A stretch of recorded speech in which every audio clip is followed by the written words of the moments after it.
Friends, welcome back to the my new video guys and my YouTube channel. Today friend, we are going to talk about how can we forget guys Bluetooth headphone to our Poco phone. Guys, you want to forget your Bluetooth headphone to your Poco phone, so how can you forget?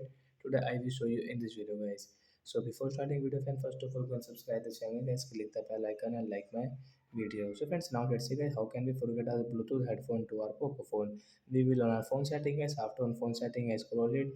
Friends, you can see phone Bluetooth setting guys. Click on Bluetooth setting guys. Friends, you can see that we have connected the pre-tone company Bluetooth headphone. And friends, we want to forget this device. So how can we forget? The right side tap here. Friends, you can see your device name setting. Friends, you want to change your Bluetooth device name means your headphone device name. So friends, you can change from here guys if you want. Guys, you can see your unpair option guys. Tap here to forget. Think it will forget guys. You cannot use guys. If you use guys, you will have to connect again. So we will off and we will off our headphone also guys. So thanks for watching the video guys. We will meet on next video guys with new topic. Before going guys, please go and like the video, subscribe the channel. Bye guys.